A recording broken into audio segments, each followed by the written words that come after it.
If you're selling your sailboat this season, don't go take a few crooked cockpit photos, write ready to cruise and slap it online, and hope that some poor soul shows up with a bank draft and low standards. Because buyers are going to open every locker. They're going to smell every cushion. They're going to question every little stain and poke every soft looking spot in the deck. And then they're going to use every little problem they find to carve money off your asking price.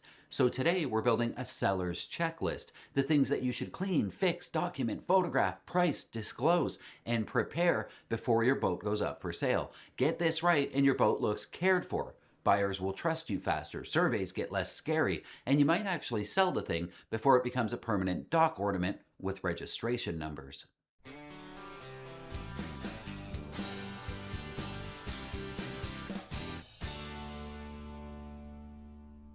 All right, so you've decided to sell your sailboat. Maybe you're moving up, maybe you're moving down, getting out, or just admitting that your favorite part of sailing has become looking at boats online from the safety of your couch. No judgment. But once you decide to sell, don't just take a few cockpit photos, write ready to cruise, pick a price based on hope, and throw it up online.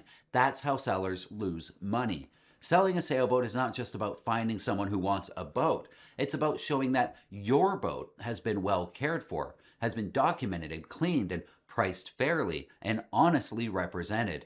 So today we're going to go through the seller's checklist, the practical stuff you should do before the listing goes live so the boat shows better, so it surveys better, and gives buyers fewer reasons to start carving money off your asking price. First, let's decide how you're going to sell it. A private sale or with a broker. A private sale can make sense for a smaller or simpler boat. You know the boat, you can show it yourself. You may save the commission, but you also become the photographer, the listing writer, the salesperson, the appointment scheduler, the negotiator, and the paperwork department. A broker can bring structure. They may already have buyers lined up. They can handle deposits and offers and surveys and sea trials and then the whole closing business. But a broker only helps if they're actually a good broker. Before you sign with them, ask what kind of boats that they usually sell, where the boat will be advertised and what commission is, how showings will work, how much you'll be involved, and whether they understand your type of sailboat.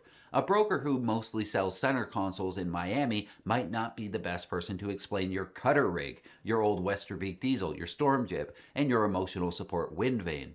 Next, price the boat against the real market value. Most sellers start with one of three numbers: either what they paid for their boat 30 years ago, what they owe on the boat, or what they wish it was worth. Unfortunately, buyers don't care about any of those things. Look at comparable boats, same make and model if possible, relatively the same year, similar location with engine, sails, electronics, rig and canvas, and similar condition. And then be honest. Does your boat look better than the others? Is it cleaner, better maintained, better equipped, or is it priced like the nicest one online while smelling faintly of wet plywood and regret? Overpricing can hurt you more than anything. The listing will sit. Buyers will ignore it, but they'll remember it. Then you reduce the price later, but now people wonder what's wrong with it. The boat starts to look stale, like probably people are looking at this thing and it still isn't sold. There's something wrong with it, so they move on. Price it seriously from the start. Leave a little bit of room for negotiation, but don't build the price out of fog and feelings. Now make an inventory. Before anyone comes on board, decide what's included, what's negotiable, and what's not included. Is the dinghy included? The outboard, the cradle, the trailer, the tools, the spares, safety gear, electronics, your winter cover, your cockpit cushions, your spare parts.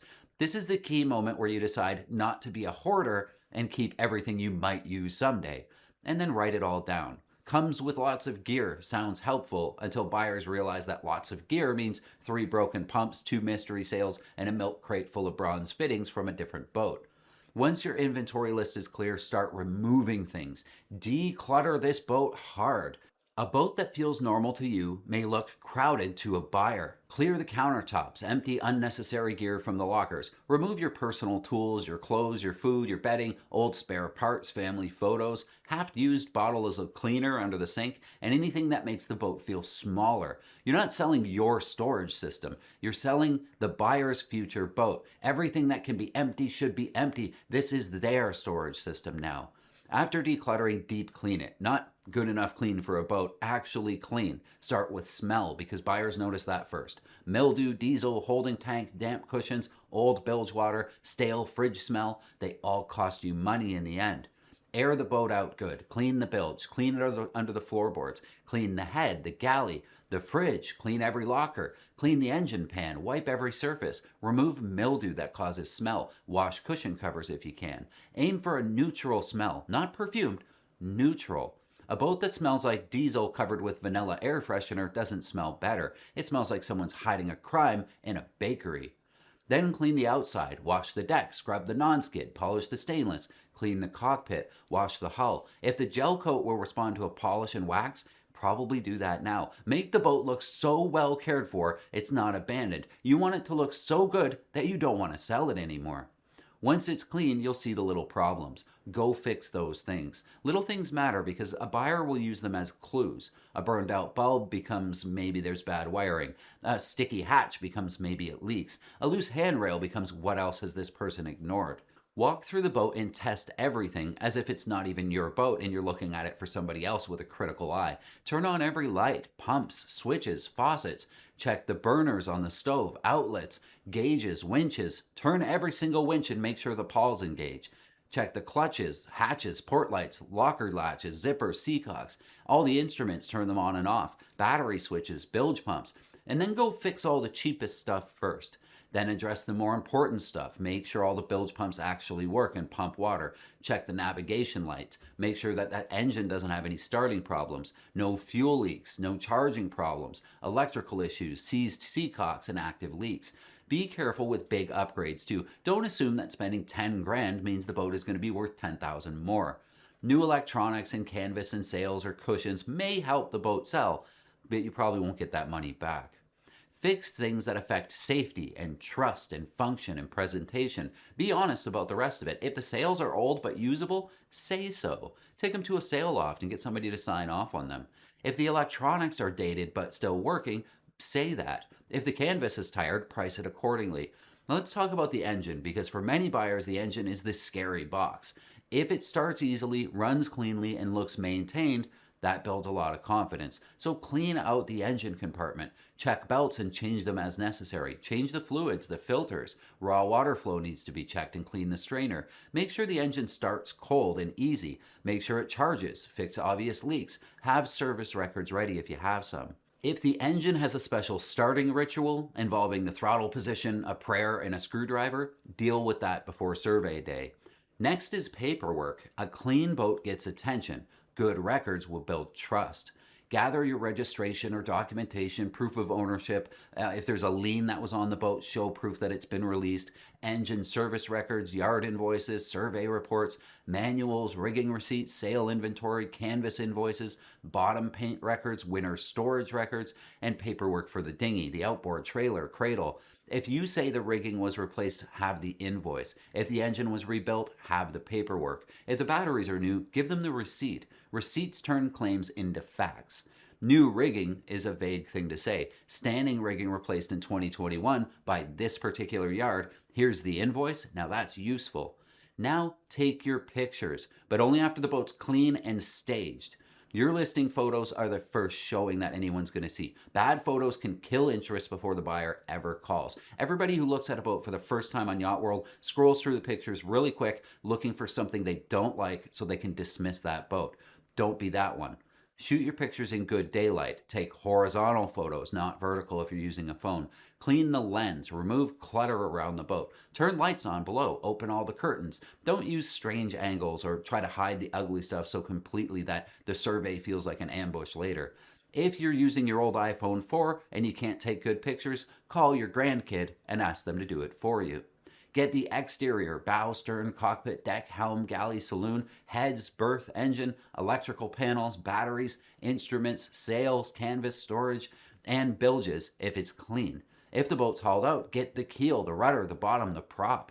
Show the important upgrades. If the engine's clean, take up 3 or 4 pictures of it from different angles. If the electronics are newer, get a nice hero shot of your new chart plotter.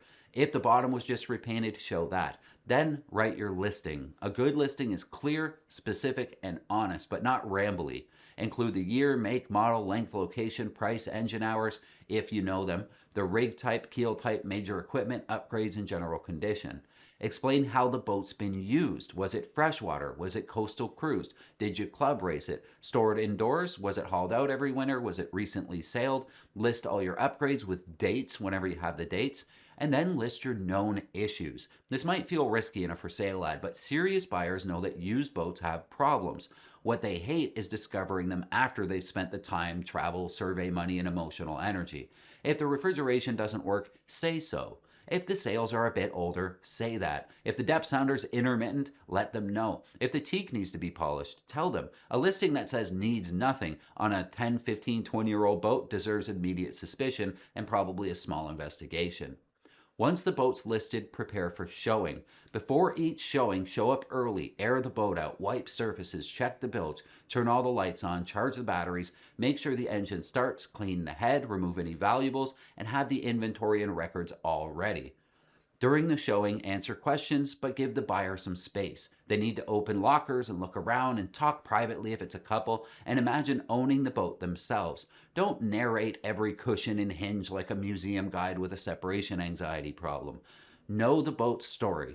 Why are you selling it? What did you like about it? What would you fix next? What's been reliable for you? What are the weak points of this model? Honest confidence helps. Guessing doesn't.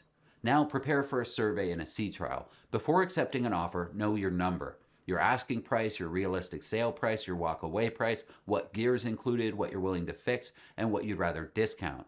Once an offer is accepted, the buyer will usually arrange survey, a haul out, and a sea trial. Make sure the terms are clear in writing. Before survey day, make sure the batteries are charged, the fuel's aboard, engine starts, dock lines are usable, nothing's seized up, the sea cocks are accessible, lockers can open, keys are available, and everyone knows the schedule. Survey day is not the time to discover that the boat's blocked in by another boat, that the batteries are dead, or the key is in a jacket pocket 2 towns away. And remember, a survey will find things. That's the point. Some findings are serious, some are minor, some are bargaining chips. Don't take it personally. Decide what's fair. If the issue is real and undisclosed, you may need to renegotiate. If it was disclosed and already reflected in the price and you already mentioned it, that's different. They can't really use it against you. This is why honest listings and good records matter a lot. Finally, close properly. Make sure the funds are secure, sign the bill of sale, transfer the title, registration, and documentation. Provide manuals and records, hand over keys, combinations, fobs, app access, anything needed to operate this boat, and remove your personal gear. Cancel your insurance after the sale's complete, transfer or release the MMSI if there is one, update the EPIRB ownership if you have one, notify the marina and the storage yard, and cancel billing where you need to. The sale's not finished when someone says yes. It's finished when the money is real, the paperwork's done, and the boat no longer belongs to you during a thunderstorm.